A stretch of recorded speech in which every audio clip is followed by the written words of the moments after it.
Une présentation, il y a l'association Moroya Sika et Salami Nakati à Mboka ya France. Donc, nous avons mingité, nous avons se présenter, nous avons pas frère Nasuka, nous avons malé Betty Nasuka pas maman. Bonjour. Bonjour, comme on a frère de grâce, nous sommes dans l'Isanga et Ami du Christ. Merci. Bonjour maman. Bonjour. Comme on a maman Milia, nous sommes dans les Amis du Christ. Bonjour. Oui, bonjour. Je m'appelle Papa François et je suis un des membres des Amis du Christ. Bonjour. Bonjour. Pour se présenter, pour Bibiso rôle dans la carte Amis du Christ. Comme on a Kalombo Léon, nous avons Alisanga et Amis du Christ. Bonjour maman. Bonjour. Pour qui se présenter? Comme on a Matondo, nous avons de Christ. Ouais. Donc, te rappeler que les associations chrétiennes, normalement, elles ont visé pour aider les chrétiens, mais encore dans la détaillé, donc on a directement la question, frère, on a objectif de pourquoi nous avons couché pour créer l'association. Amis du Christ, les associations juste, ils ont créé, on a Osunga, Bandeko, sur tous les plans, sur le plan moral, spirituel, financier. Donc on est là pour se soutenir. Donc en bref, voilà quoi. D'accord, donc je te rappelle qu'ils apprennent à soutenir frères chrétiens et chrétiennes, même pas chrétiens, même tout rappel aussi la difficulté. Donc des amis du Christ aussi moi coup de pouce, ouais. Moi aide quoi. Donc on fait un service général quoi. D'accord. Ouais. Donc nous on n'a pas frère. Est-ce que Batunyonso bazali les bienvenus au côté de la association Oyo to ezali nombre limité. Mutunionso aza le bienvenu pour ezali sanga ya bana nzambe et mutunionso toza wana pona ko se soutenir, donc mutunionso aza soyez le bienvenu. D'accord. Frère, bonjour. Bonjour le sous. Donc on a basiko système na bino il y a prière. To il y a de to prêchaka. Les andengeni, vous savez nebo prêcher. Est-ce que vous avez un pasteur? To ndengeni. En fait, système la plus la prière, dans un pasteur dit. D'ailleurs, tout ça chaque lundi, mercredi, et samedi. Chaque lundi, il y a un partage. Il y a Esprit Saint. Il y a 4 naïs, il y a verset, et puis verset, on a tout partagé en option. Alors, il y a une école biblique. Donc, il y a une école. Pasteur Azate, modérateur Azate, diacre Azate, donc nous sommes toujours sur un groupe d'intercession, donc tous la pasteur T. Nous avons Azawa, nous avons la verset Nayo, on peut ici, tout partager, nous avons apporté à port Naye. Maman, heureusement le bâtiment qu'on a des amis de Christ, pour Bagola Ndabiso. Baye ba question qui ba koya ko rejoindre biso pe na katia ko expliquer biso mukie ndenge makambo lekaka awa. Lisanga oyo eza lisanga moko ya bien, lisanga ngani ya nzambe.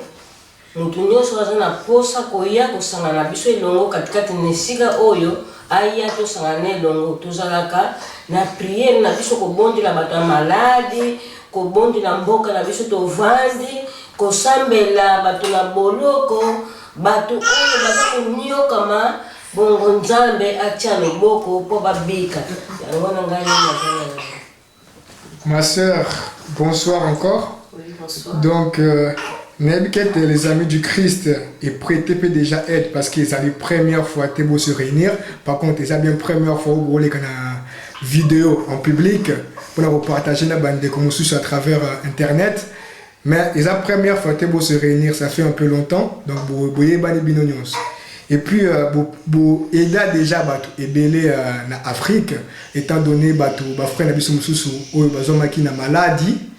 Donc, nous avons bengi bandeko ebele na kati Afrique pour aider les frères au bazaki maladie. Donc, vous allez le moko ya koloba na kati ya makambo. Vraiment merci pour la question.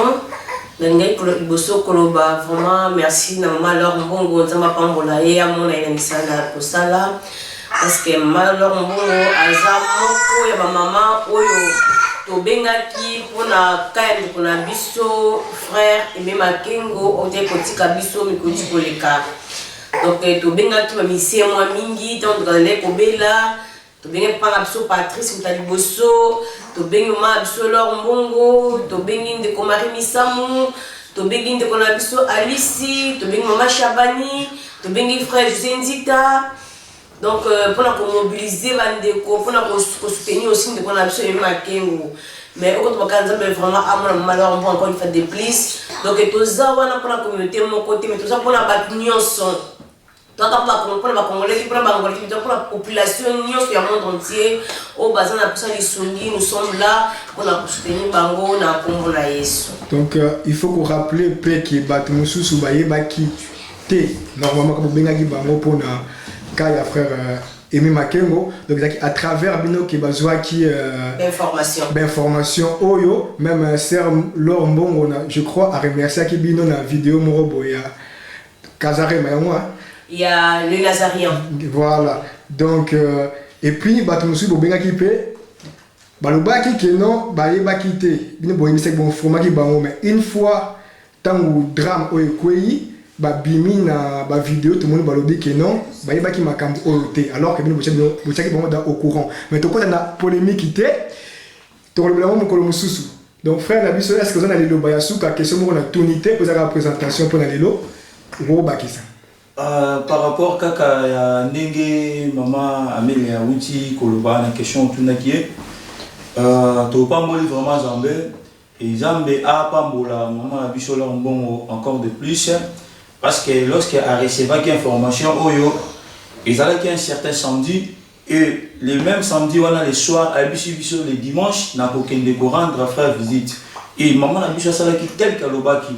Et en gros, vraiment, on n'est pas là pour faire des polémiques, pour critiquer les autres, mais on est là pour annoncer la bonne nouvelle de Jésus-Christ, qu'on a dit qu'il a un amour. Et en gros, on a vraiment la bande qu'on a bichon nyonso, ou yoto bengami ba chrétien ou chrétienne, tous à la vraiment bon moko, tous en abolingo. Lorsque ndeko moko a eu problème vraiment bichon surtout la tango, le ko la bana et la papa moko. Et na bongo Nzambe a kopambo la biso vraiment. Voilà ce que je donc toro suka na maloba oyo donc kolo Yesu atikela kibiso l'amour. Donc les amis, on nous sommes na kati ya Afrique. Donc désormais il faut que non les amis du Christ baza présent et puis baza ko aider ba frère na biso na Afrique donc bato baza maladie, tout le monde a internet, bango baza relais ya ko benga pe qu'on informer mes frères, mes sœurs, mes chrétiens, musiciens, artistes, na Afrique pour baser au courant il y a Kayango. Donc tu continues aux prochaines fois les camarades Bakissa. Pas seulement en Afrique mais c'est pour le monde entier parce que Jésus a zaki illimité. Donc partout au monde a cas ce qui est singi to me rappelle ma petite comme ma bonne délire. Ce qui est singi to sungango tana musique na ma petite cosa nango to ko sungango moralement, physiquement, pourquoi pas aussi matériellement. Donc ndenge nzambe a sunga. Je veux dire pour le monde entier, pas pour l'Afrique mais pour le monde entier, nzambe penda depuis qu'il a reçu donc il bosse dans musala. D'accord. Pas illimité et l'amour, voilà, nous allons nous arrêter sur ce mot. Donc continuez à nous suivre. Que Dieu vous bénisse. Merci.